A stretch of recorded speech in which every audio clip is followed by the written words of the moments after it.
Hello, नमस्ते, प्रणाम। स्वागत है हमारे यूट्यूब चैनल पे। आई होप आप लोग अच्छे होंगे और आप लोगों की नीट की तैयारी बहुत अच्छे तरीके से चल रही होगी। दोस्तों, चलिए आज हम लोग 2014 के हम लोग सीडीपी कर चुके थे। हिंदी हम लोग करेंगे। हिंदी पेपर को अच्छे तरीके से सॉल्व करने की कोशिश करेंगे। आई होप आप लोग अच्छे होंगे और आप लोगों ने बहुत अच्छा सपोर्ट किया। इसी तरह सपोर्ट करते रहे आप लोग। और ये कम टाइम है, ज़्यादा 15-16 दिन बचा है। इसमें हम लोग जितना हो सके प्रैक्टिस सेट कर डालेंगे, प्रीवियस लगा डालेंगे। अच्छे तरीके से आपका अच्छा खासा नंबर आ सकता है। चलिए हम लोग इधर उधर बातें ज़्यादा नहीं करेंगे और मेन मुद्दे पर आएंगे और अच्छे तरीके से एक एक पॉइंट को समझते हुए चलेंगे। हिंदी हम लोग देखेंगे। हिंदी भी हमारा आता है, अच्छे तरीके से समझते चलें। देखिए, यानी 31 नंबर क्वेश्चन है आपका। क्वेश्चन कह रहा है कि संकर शब्द किसे कहते हैं। तो ऑप्शन आपका डी राइट होगा। ठीक, आप ऑप्शन आपका डी राइट होगा। देखिए समझते चलेंगे हम लोग। संकर शब्द क्या होता है? दो भाषा के शब्दों से मिलकर बना शब्द संकर शब्द कहलाता है। ठीक, तो आई होप आप लोग को समझ में आया। चलिए आगे बढ़ेंगे हम लोग। क्वेश्चन नंबर 32 कह रहे कि शुद्ध शब्द को स्त्रीवाचक बनाने के लिए किस प्रत्यय का प्रयोग किया होगा। तो सुत शब्द का ये आपका हो जाएगा ऑप्शन आपका डी, सुत का सूता हो जाएगा।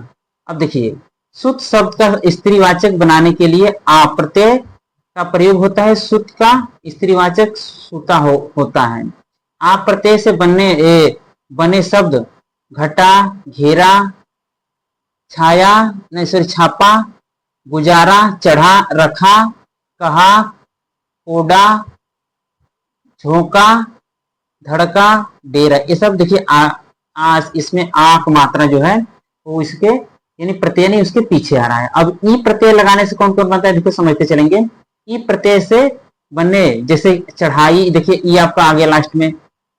प्रत्यय मतलब उसके पीछे आ गया। लड़ाई, बढ़ाई, बड़ाई, पढ़ाई, लिखाई, हंसी, बोली, धमकी, धुड़की, झिड़की, सिसकी, ये सब आ गए। ई प्रत्यय लगा है। अब थोड़ा समझते चलेंगे। देखिए एक एक पॉइंट को समझते चलेंगे अच्छे तरीके से। एक प्रत्यय से देखिए कौन कौन बना है। प्रत्येक शब्द बने हैं इसमें देखिए धार्मिक, कार्मिक, तार्किक, कारुणिक, सांप्रदायिक। इसमें क्या है आपका एक प्रत्यय लगा है। ठीक, एक प्रत्यय। तो आई होप आप लोग को समझ में आया। चलिए आगे बढ़ेंगे। यानी कि देखिए बड़ी की मात्रा देखिए लगा इसमें। हाँ, इसमें देखिए ई यानी एक प्रत्यय। ये आपका छोटी की मात्रा लगा था और यहाँ से बड़ी की मात्रा दिया। देखिए ये कह रहे कि ईक प्रत्यय से बने जैसे पाणिनीय, पठनीय। तो ये जो देखिए लास्ट में नी जो आ रहा है और यहाँ पे राष्ट्रीय जो आ रहा है, ये आपका बड़ी की मात्रा लग रहा है। आई होप आप लोग को समझ में आएगा। चलिए आगे बढ़ेंगे लोग। क्वेश्चन नंबर 33 को देखेंगे। नाक का बाल होना मुहावरे का अर्थ क्या है। तो इसका आपका ऑप्शन सी होगा, अधिक प्रिय होना। देखिए नाक का बाल होना मुहावरे का अर्थ है, मुहावरे का अर्थ है प्रिय, अधिक प्रिय होना। अन्य सभी विकल्प असंगत है, मतलब वो सब गलत है। चलिए आगे बढ़ेंगे हम लोग। इससे आपको ये समझ में आ रहा है कि पर्यायवाची ये सब अच्छे तरीके से हमको पढ़ना पड़ेगा। मुहावरा हो गया। अश्व का पर्यायवाची शब्द निम्नलिखित में से कौन सा नहीं है। अश्व का देखिए घोड़ा होता है, घोटक होता है और है होता है, लेकिन सी ऑप्शन नहीं होगा। कटक, कटक नहीं होता। कटक देखिए किसका पर्यायवाची, कटक अश्व का पर्यायवाची नहीं है। अश्व के पर्यायवाची घोड़ा, घोटक, है, वाजी, तुरंग, रविशु तथा सैंघव आदि होता है। देखिए इससे आपको और भी घोड़े के पर्यायवाची आपको मिल गए। हो सकता है कि इसमें से कोई ना कोई आपको मिल जाए। आगे हम लोग बढ़ेंगे। Question number 35। क्वेश्चन नंबर 35 कह रहा है कि जो एक स्थान पर टिककर नहीं रहता, वाक्य के लिए एक शब्द शब्द कौन सा है। तो एक जो होता है उसके लिए होता है सी ऑप्शन आपका राइट होगा। ठीक, सी होगा। इसके लिखा है कि यावर, जो एक स्थान पर टिककर नहीं रहता है उसे यावर, जो एक स्थान पर स्थित नहीं रहता है अस्थिर, जो अपनी बातों तथा वादों पर टिका रहे उसे अगिड, जो सदैव चलता रहे उसे गतिशील कहते हैं। तो ये चीज आप लोग ध्यान रखिएगा। इसे आपको यहाँ से क्वेश्चन देखने को मिल सकते हैं। आई होप आप लोग को समझ में आया। चलिए आगे बढ़ेंगे हम लोग। Question number 36। क्वेश्चन नंबर 36 कह रहा है, क्वेश्चन नंबर 36 कह रहा है इसमें 36 करेंगे। अब देखिए कि बूंदेले हर बोलों के मुंह मुंह हमने सुनी कहानी थी, खूब लड़ी मर्दानी वह तो झांसी वाली रानी थी। प्रस्तुत पंक्ति के रचयिता कौन है? देखिए आपको कविता दी है, इसके आपको रचयिता पूछ दिया है। ठीक, तो इसके रचयिता कौन है देखते हैं हम लोग। तो चलिए देखते हैं हम लोग यहाँ पे कौन है भाई इसके रचयिता। यानी कि देखिए आपका बी ऑप्शन राइट होगा, यानी कि सुभद्रा कुमारी चौहान। तो ये आपका बी आपका राइट होगा। चलिए आगे बढ़ेंगे हम लोग।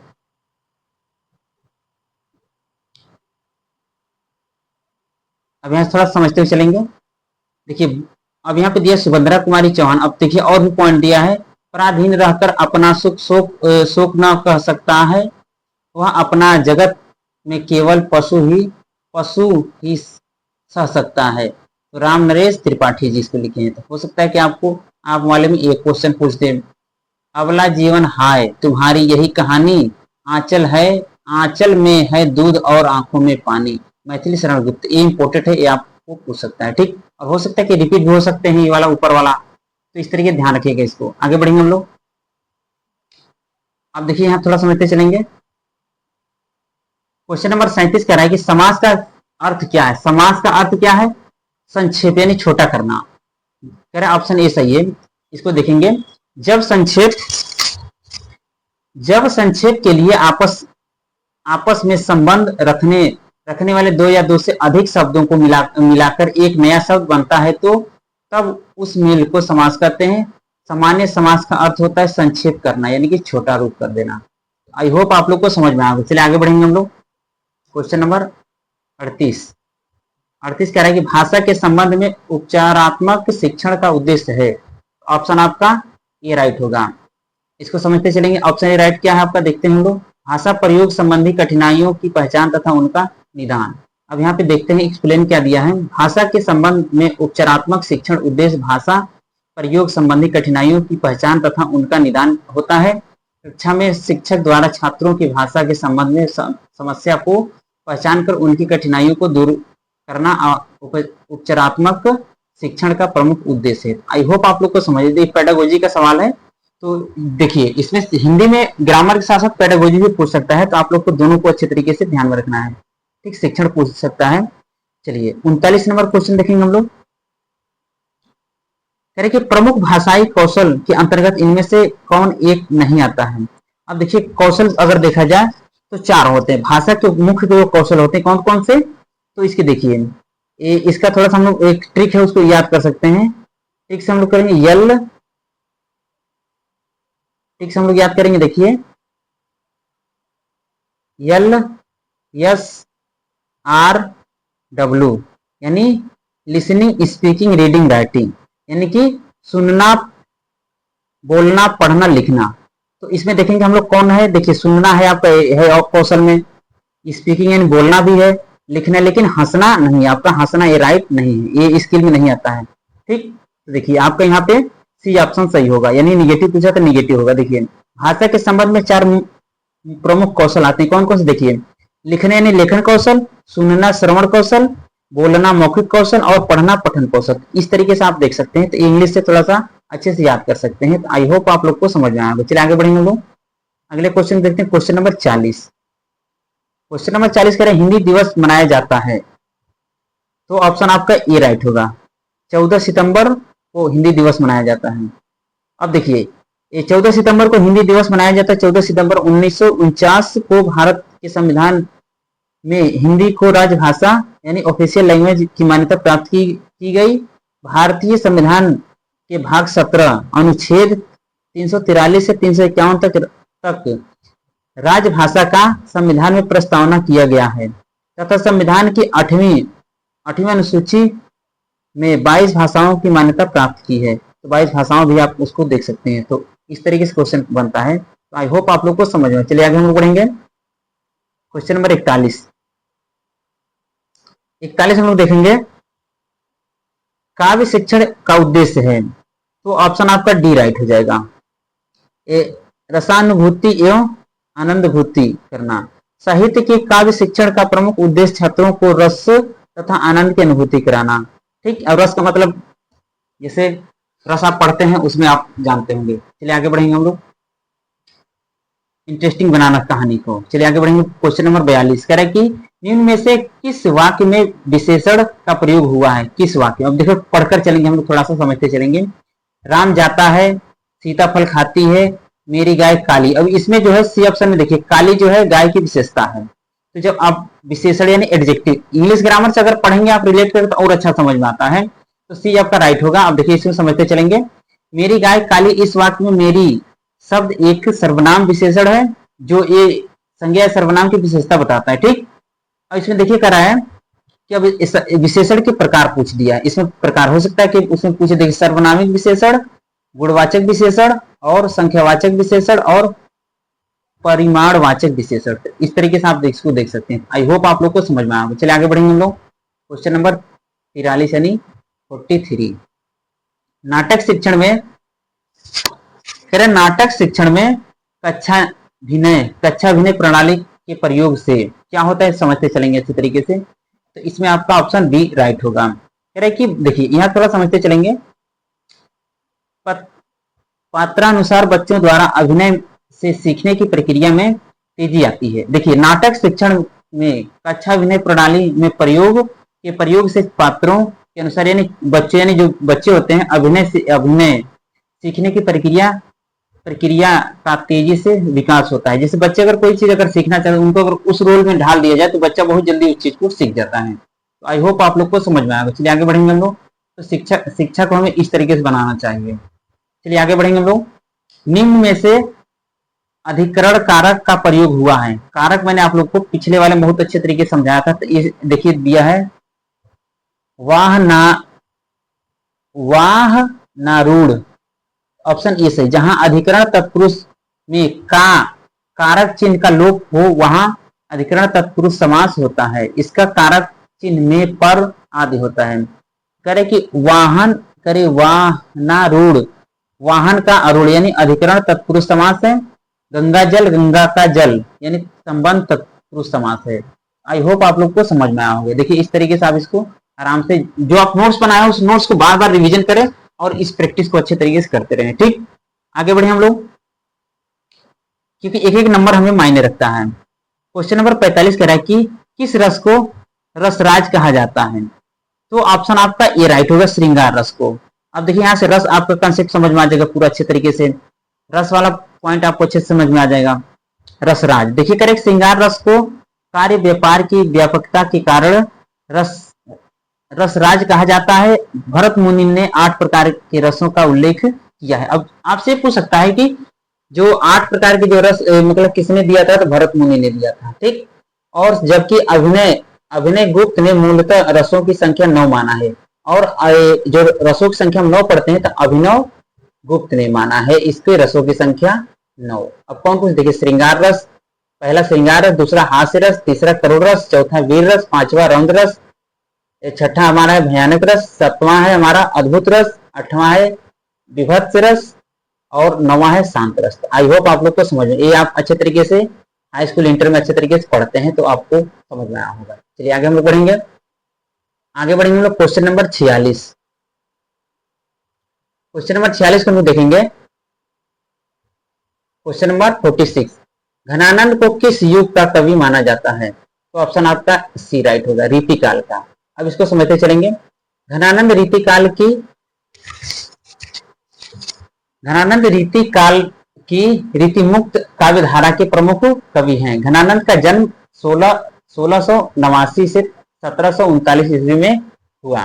बुलंदशहर उत्तर प्रदेश में हुआ था। ये निम्बार्क संप्रदाय में दीक्षित थे। इनकी प्रेयसी गणिका सुजान थी तथा घनानंद मुगल बादशाह मोहम्मद शाह रंगीले के आश्रय में थे। घनानंद द्वारा रचित ग्रंथ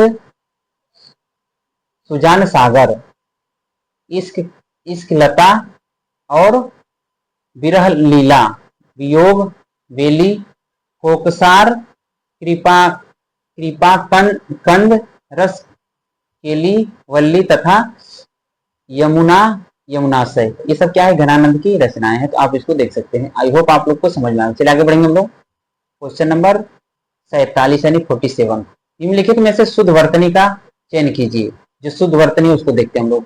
ऑप्शन आपका सी राइट होगा, आशीर्वाद। अब देखिए, अब इसमें कितना कंफ्यूज होते हैं। आशीर्वाद शुद्ध वर्तनी है, बाकी सब क्या है, अन्य असंगत है। ठीक, आशीर्वाद हमें इस तरह से लिखा जाता है। चलिए आगे बढ़ेंगे हम लोग। क्वेश्चन नंबर 48, को से किस कारक का बोध होता है? तो कर्ता ने कर्म को, यानी कि कह रहा है कि देखिए कर्म को, यानी कर्म आपका ऑप्शन ए राइट होगा। अब देखिए यहाँ पे अच्छे दिया है, को से कर्म कारक चिन्ह का बोध होता है। कारक तथा उनकी कारक चिन्ह इस प्रकार देखिए दिया है। कारक 8 प्रकार के होते हैं। कौन कौन से देखिए, कारक और विभक्ति चिन्ह। कर्ता ने कर्म को करण से संप्रदान कारक को के लिए अपादान से अलगाव होने का अर्थ में, संबंध कारक का के की रा रे री, अधिकरण में मे पर, और संबोधन कारक में हे अजी अहो इत्यादि आते हैं। तो इस तरीके से आप इसको कारक देख सकते हैं। आई होप आप लोग को समझ। देखिए प्रीवियस से पता चलता है कि कितने क्वेश्चन रिपीट हो रहे हैं, किस तरीके से क्वेश्चन बन रहे हैं, इससे आइडिया लग जाता है। फिर हमें नोट्स बना करके पढ़ने में किसी प्रकार की दिक्कत नहीं होती, आराम से एग्जाम हम अच्छे तरीके से क्वालिफाई कर लेते हैं। चलिए आगे हम लोग बढ़ेंगे। चलिए आगे हम लोग बढ़ते हैं। क्वेश्चन नंबर 49 देखिए बता रहा है कि सच्चिदानंद हीरानंद वात्सल्य वात्स्यायन का उपनाम है। किनका है भाई, देखते समझते चलेंगे। तो ऑप्शन सी सही होगा, अज्ञे साहब का। देखिए कवि और उपनाम, सच्चिदानंद हीरानंद वात्स्यायन अज्ञे साहब का, सूर्यकांत त्रिपाठी निराला जी का, चंद्रधर शर्मा गुलेरी जी का, अयोध्या सिंह उपाध्याय हरियोध जी का। ये सब अच्छे से आप ध्यान रखिएगा, एक क्वेश्चन रिपीट होने के चांस है। आगे हम लोग पढ़ेंगे। आगे बढ़ते हम लोग। क्वेश्चन नंबर 50 कह रहा है कि बिहारी के प्रसिद्ध हैं। बिहारी के प्रसिद्ध किसके लिए प्रसिद्ध भाई, देखिए हम लोग दोहे के लिए। अब देखिए बिहारी रीति काल के रीति सिद्ध काव्य धारा के एकमात्र कवि हैं, जिन्होंने केवल एक रचना बिहारी सतसई दोहा छंद में की है। बिहारी सतसई की भाषा परिनिष्ठित साहित्यिक ब्रज भाषा है। इसमें दोहे की संख्या कितनी है, 719। तो आपसे पूछ सकता है, अगर और डीप अगर ले जाना चाहे तो पूछ सकता है। बिहारी निम्बार्क संप्रदाय के दीक्षित इनके पिता केशवदास तथा गुरु नरहरिदास थे। बिहारी महाराज जय सिंह के आश्रय में थे। तो आपसे क्वेश्चन अगर डीप बनाना चाहे तो इसे पूछ सकता है, लेकिन इतना डीप नहीं पूछेगा। आई होप आप लोग समझ गए होंगे। चलिए आगे हम लोग पढ़ेंगे। क्वेश्चन नंबर 51, यानी कि क्वेश्चन नंबर 51 कि पुनर्जन्म शब्द का संधि विच्छेद होगा। तो पुनर्जन्म का देखिए आपका हो जाएगा ऑप्शन ए राइट है, पुनः जन्म, यानी कि देखिए ये विसर्ग संधि का है। पुनः जन्म विसर्ग संधि का है। ठीक, विसर्ग के साथ स्वर अथवा व्यंजन के मिलने से जो विकार उत्पन्न होता है उसे विसर्ग संधि कहते हैं। आई होप आप लोग को समझ में। चलिए आगे बढ़ेंगे हम लोग। क्वेश्चन नंबर 52, शोक किस रस का स्थायी भाव है? तो शोक आपका करुण रस का होगा। ठीक, तो मन के विकार, करेक्ट बी ऑप्शन राइट है। मन के विकार को भाव कहते हैं, और जो भाव स्वाद उत्कटता सर्वजन सुलभता चार पुरुषार्थों की उपयोगिता और औचित्य के नाते हृदय में बराबर बना रहे, वह स्थायी भाव कहलाता है। रस और उसके स्थायी भाव देखिए समझते चलेंगे अच्छे तरीके से। वहां हमने सिर्फ रस देखा था, लेकिन यहाँ स्थायी भाव में देखेंगे। श्रृंगार का रीति, हास का हास्य रस का हास हो जाएगा। करुण रस का शोक, करुण आपसे पूछा था, एक करुण आपसे पूछ लिया था। वीर रस का उत्साह, रौद्र रस का अस्थायी भाव क्रोध, भयानक रस का अस्थायी भाव भय, अद्भुत रस का विस्मय, विभत्स रस का जुगुप्सा घृणा, शांत रस का निर्वेद या सम। तो आई होप आप लोग को समझ में आया होगा। इस तरीके से आप इसको देख सकते हैं। अगर आपसे शोक इसमें पूछा तो हो सकता है कि आपसे श्रृंगार पूछ ले, इधर वाला पूछ ले, तो हमें इसको ध्यान रखना पड़ेगा अच्छे तरीके से। आगे बढ़ेंगे हम लोग। 53 नंबर क्वेश्चन है, सूरदास ने किस भाषा में सूरसागर की रचना की है? तो आपका ऑप्शन बी राइट हो जाएगा, ब्रज भाषा में। सूरदास की भक्तिकालीन सगुण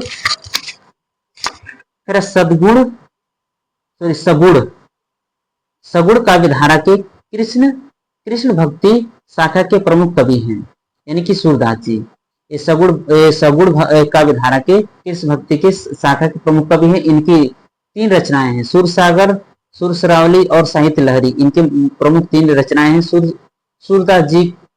सूरदास जी की भाषा ब्रज भाषा थी। हिंदी साहित्य में भ्रमर गीत काव्य परंपरा का प्रदर्शन सूरदास जी ने किया था। आई होप आप लोग को समझ में आया होगा। चलिए आगे बढ़ेंगे हम लोग। इस तरीके से आप देख सकते हैं। चलिए आगे बढ़ेंगे हम लोग। क्वेश्चन नंबर 54, दोहा। दोहा में कितनी मात्राएं होती हैं? तो दोहा में 24 मात्राएं होती हैं। अब देखिए दोहा से कितना अच्छे तरीके से क्वेश्चन पूछा। दोहा वह अर्ध सममात्रिक छंद है जिसके प्रथम व तृतीय चरण में 13-13 तथा द्वितीय और चतुर्थ चरण में 11-11 मात्राएं होती हैं। ठीक, सम चरणों में अंत में गुरु लघु होता है, अतः इस छंद को कुल 24 मात्राएं होती हैं। ठीक, 24। रोला दोहा सोरठा तथा रूपमाला में 24 मात्राएं, गीतिका में 26 मात्राएं, हर गीत का उल्लाला तथा वीर में 28 मात्राएं तथा ताटंक छंद में 30 मात्राएं होती हैं। आपसे हो सकता है कि आपसे ये सब पूछ दे तो आपको याद होना चाहिए। ठीक, चलिए आगे बढ़ेंगे हम लोग। क्वेश्चन नंबर 55 कह रहा है कि जो अच्छे कुल में उत्पन्न होते हैं इस समूह के लिए एक शब्द है, तो इसका होना चाहिए कुलीन। अच्छे वाले में देखते हैं हम लोग कौन सा ऑप्शन सही होगा भाई। ऑप्शन आपका ए होना चाहिए। देखते हैं हम लोग 55 का ए। देखते हैं हम लोग। देखिए 55 का ए आपका सही राइट आंसर है। जो अच्छे कुल में उत्पन्न होते कुलीन, जो बहुत कंजूस को क्या कहते हैं? कंजूस हो उसको कहते हैं कृपण। जिसके पास आधार धन संपदा हो उसे समृद्ध, जो पैसे वाला उसे धनी कहते हैं। आई होप आप लोग समझ गए होंगे। चलिए आगे बढ़ेंगे हम लोग। क्वेश्चन नंबर 56, दाता शब्द का स्त्रीलिंग होता है, तो दाता शब्द का दात्री होगा। ऑप्शन सी है। दाता का स्त्रीलिंग दात्री होगा, अन्य सभी विकल्प असंगत हैं। आगे बढ़ेंगे। क्वेश्चन नंबर 57 का राय की लड़का पेड़ से गिरा, कौन सा कारक है? तो पेड़ से गिरने का अलगाव होता है, तो अपादान कारक होगा। ठीक, लड़का पेड़ से गिरा, इस वाक्य में अपादान कारक से का प्रयोग संज्ञा के जिस रूप में के वस्तु के अलग होने का भाव प्रकट हो उसे अपादान कारक कहते हैं। अपादान कारक होगा। ठीक, अब देखिए यहाँ पे थोड़ा सा एक कर्ता दे दिया अच्छे तरीके से। कर्ता मैंने आप लोग को जस्ट अभी पिछले वाले में अच्छे तरीके से आप लोग को समझाया था। तो जो रिपीट होगा उसको हम नहीं ज्यादा एक्सप्लेन करेंगे, क्योंकि मैंने पिछले क्वेश्चन में इसको अच्छे तरीके से रिपीट किया था। आगे बढ़ेंगे हम लोग। 58 नंबर क्वेश्चन कह रहा है पापी में कौन सा विशेषण है? पापी जो है एक गुणवाचक में आता है। आपका ऑप्शन सी राइट होगा। अब देखिए पापी गुणवाचक विशेषण है जिस शब्द से संज्ञा का गुण दशा स्वभाव आदि लक्षित हो उसे गुणवाचक विशेषण कहते हैं। विशेषणों की इनकी सर्वाधिक संख्या कौन कौन? देखिए काल वाले में प्लेस वाले में जो बताया नया पुराना अगला पिछला भूत भविष्य, ये समय वाले में बताता है कालवाचक। स्थानवाचक में भीतरी बाहरी दाया बाया स्थान देसी बंगाली नेपाली। आकार में साइज में जो बताएगा गोल लंबा सुंदर सुडौल चौकोर नुकीला सीधा तिरछा। रंग में लाल पीला काला नीला हरा सफेद सुनहरा चमकीला फीका आदि। दशा में दुबला पतला मोटा भारी गीला सूखा गरीब अमीर, ये दशा दिखाएगा इसका सिचुएशन। अब देखते हैं थोड़ा सा आगे बढ़ेंगे हम लोग। और गुण में जब आपको आएगा, देखिए गुण में कौन कौन आता है, तो गुण आपसे पूछा था तो हो सकता है कि उस वाले में ये रंग रूप आकार पूछे, दशा पूछे, आकार पूछे, स्थान पूछे, काल पूछे, तो भला बुरा उचित अनुचित सच्चा झूठा पापी, तो आपसे क्या पूछा था? पापी ही पूछा था। दानी न्यायी सीधा शांत दुष्ट, ये सब किसमें आते हैं? गुणवाचक विशेषण के उदाहरण है। आई होप आप लोग को समझ में आया होगा। ये सब चीज अच्छे से ध्यान रखिएगा, ये आपसे पूछ सकता है। आप नोट्स बनाए उसमें अच्छे तरीके से अंडरलाइन करते रहिए, उसको अच्छे तरीके से पढ़ते रहिए। बार बार पढ़ेंगे तब जाकर के आपको अच्छे तरीके से अच्छा नंबर आएगा। क्वेश्चन नंबर 59 का राय की नवल सुंदर श्याम शरीर की सजल नीरज सी कल कांति थी, मैं कौन सा अलंकार है? देखिए थोड़ा सा वो पोयम जो होता है पढ़ने में थोड़ा सा अटपट लगता है, लेकिन चलिए हम मेन पॉइंट समझाएंगे आप लोग को।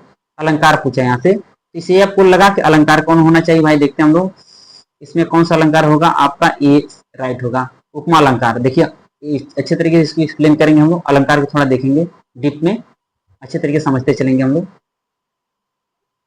अलंकार को देखते हैं हम लोग अच्छे से। करेंगे नवल सुंदर श्याम, ये कौन सा है? उपमा अलंकार है। अब थोड़ा सा यहाँ पे समझते चलेंगे, और भी एग्जाम्पल दी, इसको अच्छे तरीके से समझते चलेंगे। उपमा अलंकार जहां उपमेय के साथ उपमान की किसी समान धर्म को लेकर तुलना की जाए, वहां उपमा अलंकार होता है। जैसे पीपर पात सरसमन डोला। अब देखिए वहां से ये पूछ सकता है रूपक का, हाँ आप सॉरी कौन सा अलंकार था आपका? उपमा अलंकार था। अब देखिए थोड़ा सा नीचे में रूपक अलंकार के बारे में थोड़ा पढ़ेंगे हम लोग। रूपक अलंकार जहां उपमेय और उपमान में भेद रहित आरोप किया जाता है, वहां रूपक अलंकार। जैसे उदित उदयगिरि मंच पर रघुवर बाल पतंग, अब विकसेउ संत सरोज सब हर्षे लोचन वृंद। तो ये सब आप देख सकते हैं, ये किसके एग्जाम्पल हैं? रूपक अलंकार के। अब थोड़ा सा आगे बढ़ेंगे, श्लेष अलंकार के देखते हैं हम लोग। श्लेष अलंकार का अर्थ होता है चिपकना या मिलाना अथवा संयोग, जहां एक शब्द के साथ अनेक अर्थ चिपके होते हैं, चिपके रहते हैं, वहां श्लेष अलंकार होते हैं। जैसे उदाहरण देखिए, चिरजीवो जोरी जुमय, क्यों न संदेह गंभीर, आको घटी ये वृष भानुजा, वे न वे हलधर के वीर। अभी है आपके ये मतलब कि श्लेष अलंकार की एग्जाम्पल। अब चलिए थोड़ा सा आगे बढ़ेंगे, उत्प्रेक्षा अलंकार को देखते हैं। जब उपमेय में उपमान की संभावना या कल्पना की कर ली जाए तब उत्प्रेक्षा अलंकार होता है। जैसे सुहत ओढ़त पीत पट श्याम सलोने गात, मनहु नील मणि शैल पर आपत परयो प्रभात। तो देखिए इसमें एग्जाम्पल सिर्फ दिया है, अर्थ नहीं बताया है। एग्जाम्पल से हम लोग अच्छे तरीके से थोड़ा याद करेंगे तो हो जाएगा। आई होप आप लोग को समझ में आएगा। चलिए आगे बढ़ेंगे हम लोग। क्वेश्चन नंबर 60 कह रहा है कि बीजक किसकी रचना है? तो ये आपकी कबीरदास जी की है। थोड़ा समझते चलेंगे, ऑप्शन सी सही होगा। ठीक, देखिए लास्ट क्वेश्चन हमारा, इसको समझते चलेंगे। बीजक करे कि बीजक जो भक्ति काल के निर्गुण काव्य धारा के ज्ञान श्रयी शाखा के प्रमुख कवि कबीर की रचना है। बीजक, साखी, सबत तथा रमैनी, ये तीनों कबीरदास जी की रचनाएं हैं। इनका संकलन कबीर के शिष्य धर्मदास ने बीजक नाम से सन 1464 ईस्वी में किया था।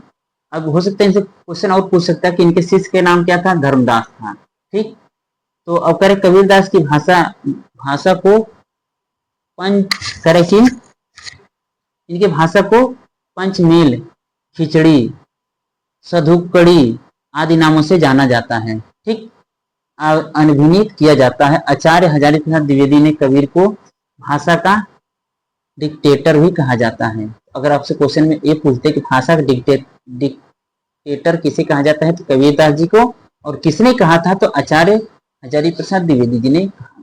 आई होप आप लोग को समझ में आया होगा। तो ये था आप लोगों का हिंदी के 30 क्वेश्चन। तो आई होप आप लोग को अच्छा लगा होगा। तो हमें देखिए अच्छे तरीके से हम अगर तैयार करें अच्छे से, तो कोई ज्यादा पहाड़ नहीं, बहुत आराम से आपका निकल सकता है, बहुत अच्छे तरीके, अच्छा नंबरों से। क्योंकि जिस सब्जेक्ट में आपका अगर अच्छे तरीके से रिवीजन करेंगे तो सब्जेक्ट आपका अच्छा हो जाएगा, आप आराम से निकाल सकते हैं। आई होप आप लोग को समझ में आया होगा। कैसा लगा सेशन आप लोग कमेंट करके जरूर बताएं। और आप लोग राय में ये जानना चाहता हूं कि यदि आप लोग को शॉर्ट वीडियो में अगर थ्योरी चाहिए तो आप लोग कमेंट करें, तो हम लोग छोटे छोटे 5-10 मिनट के हम लोग थ्योरी लाएंगे, और अच्छे तरीके से उससे हमारा क्वेश्चन के साथ साथ थ्योरी भी प्रैक्टिस हो जाएगी और हमारा अच्छे से रिवीजन हो जाएगा। तो आई होप आप लोग कमेंट करें, फिर हम लोग आगे चर्चा करेंगे। ठीक, तो कैसा लगा सेशन आप लोग कमेंट करके जरूर बताएं। तो उम्मीद होगी ये चीज आप लोग को अच्छा लगा होगा। चलिए तो अब हमें इजाजत दीजिए। जय हिंद, जय भारत।